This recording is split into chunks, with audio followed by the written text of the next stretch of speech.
Saudara pemirsa, pada kali ini kita akan membedah tentang kepercayaan pada masyarakat suku Dayak di Kalimantan yang lazim dikenal dengan nama Kaharingan. Sumber utama dari pembahasan ini adalah Institut Dayakologi serta buku manusia Dayak dahulu dan sekarang yang ditulis oleh Michael Koman serta riset di lapangan dan melihat langsung benda-benda simbol Dayak dari Museum Kalimantan Barat serta sumber pendukung yang lainnya. Dan semoga ulasan ini bermanfaat bagi kita semua. Selamat menyaksikan.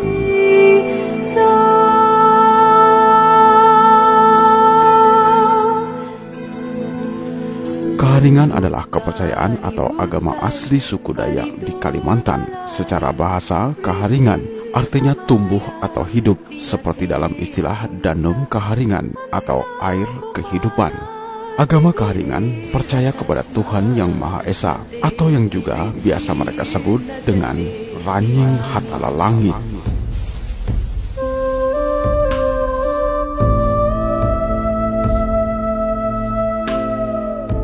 Kaharingan dianut secara turun-temurun dan dijalankan oleh masyarakat Dayak di Kalimantan.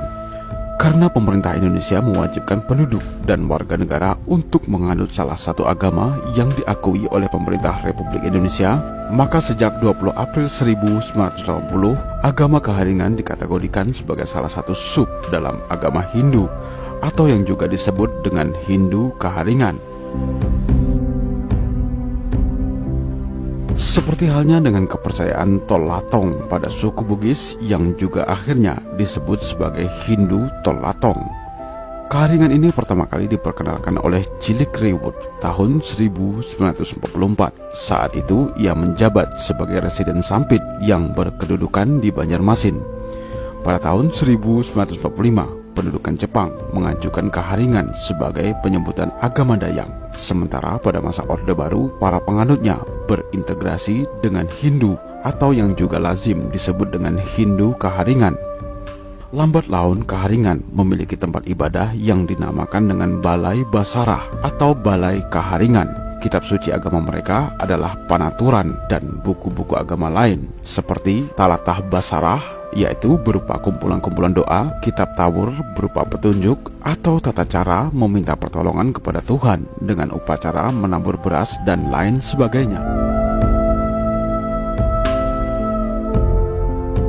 Hingga kini penganut Kaharingan masih memperjuangkan hak, yaitu Kaharingan yang merupakan kepercayaan nenek moyang secara turun-temurun. Belum diakuinya Kaharingan sebagai agama menyulitkan masyarakat yang menganut Hindu Kaharingan. Kendati pemerintah melalui Kementerian Kebudayaan telah membentuk direktorat khusus, yakni Direktorat Kepercayaan terhadap Tuhan Yang Maha Esa, yang salah satunya berfungsi untuk mengakomodir kepentingan sistem kepercayaan yang berasal dari akar dan budaya Indonesia, namun dalam sisi penerapan masih belum maksimal. Hal ini dapat kita lihat di beberapa contoh kasus di lapangan. Misalnya saja contoh kasus, yakni pada Dayak Meratus di Kalimantan Selatan. Ketika membuat EKTP, masyarakat Dayak Meratus harus mengosongkan kolom agamanya. Hal ini berdasarkan dari catatan Kademangan Dayak Meratus. Komunitas tersebut dari tahun 2003 hingga sekarang sudah memiliki 60.000 orang yang memiliki agama Kaharingan. Hal tersebut sekitar 2% dari penduduk Kalimantan Selatan yang saat ini berjumlah 3,6 juta jiwa.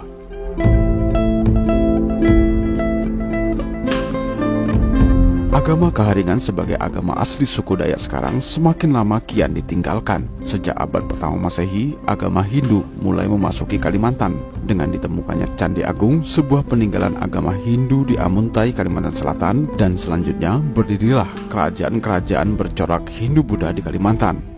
Semenjak abad keempat, masyarakat Kalimantan memasuki era sejarah yang ditandai dengan ditemukannya prasasti peninggalan dari kerajaan Kutai yang beragama Hindu di Kalimantan Timur.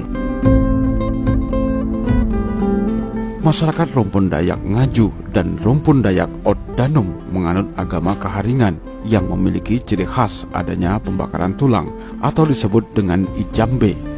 Sedangkan agama asli Rumpun Dayak Banuak tidak mengenal adanya pembakaran tulang jenazah. Bahkan agama leluhur masyarakat Dayak Meratus di Kalimantan Selatan lebih menekankan ritual dalam kehidupan, terutama upacara atau ritual pertanian maupun pesta panen yang sering dinamakan sebagai agama Balian.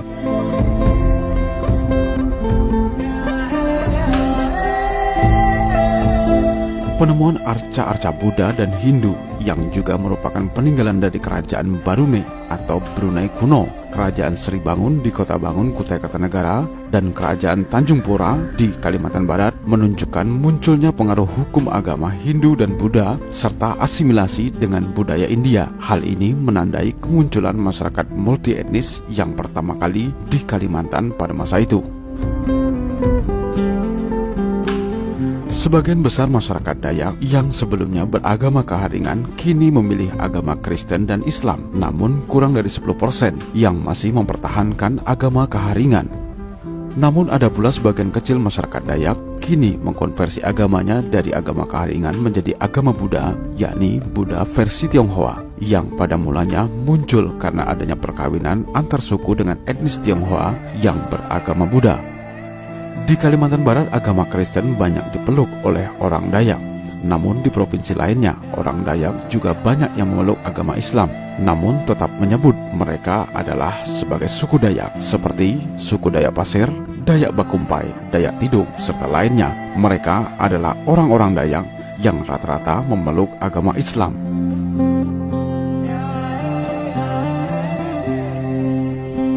Di wilayah perkampungan Dayak yang masih beragama Kaharingan berlaku hukum adat Dayak.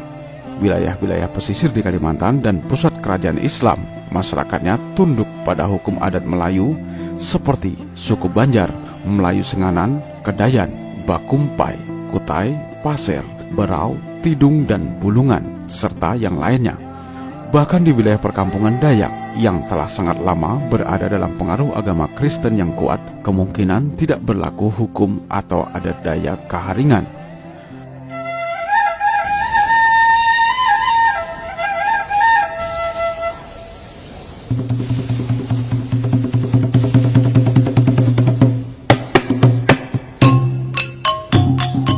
Pada masa kolonial, orang-orang Bumi Putra, Kristen dan Dayak Kristen di perkotaan disamakan kedudukannya dengan orang Eropa dan tunduk kepada hukum golongan Eropa. Belakangan penyebaran agama Kristen mampu menjangkau daerah-daerah Dayak terletak sangat jauh di pedalaman Kalimantan, sehingga agama Kristen dianut oleh hampir semua penduduk pedalaman dan diklaim sebagai agama orang Dayak, khususnya yang ada di Kalimantan Barat.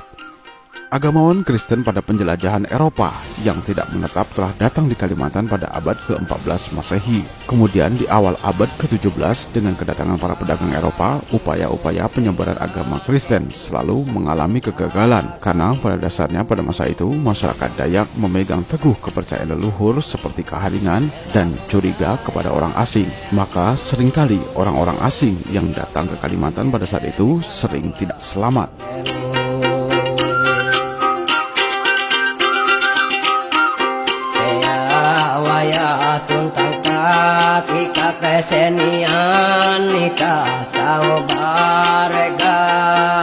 Penduduk pesisir juga sangat sensitif terhadap orang asing karena takut terhadap serangan bajak laut dan kerajaan asing dari luar. Penghancuran Keraton Banjar pada tahun 1612 oleh VOC dan serangan Mataram atas Sukadana tahun 1622 serta potensi serangan Makassar sangat mempengaruhi kerajaan-kerajaan di Kalimantan. Sekitar pada tahun 1797, Belanda memperoleh sebagian besar Kalimantan dari Kesultanan Banjar dan Banten.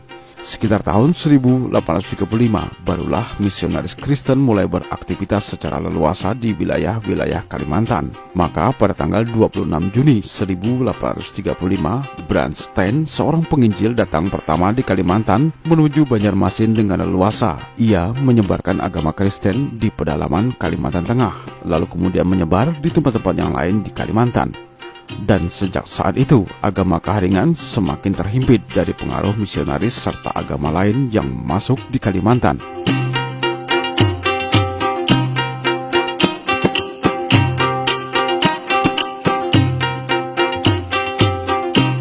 Demikianlah sejarah tentang perjalanan agama Kaharingan yang semakin hari semakin tersisihkan. Semoga sajian ini bermanfaat bagi kita semua. Terima kasih telah menyaksikan tayangan ini. Sampai jumpa dan salam budaya.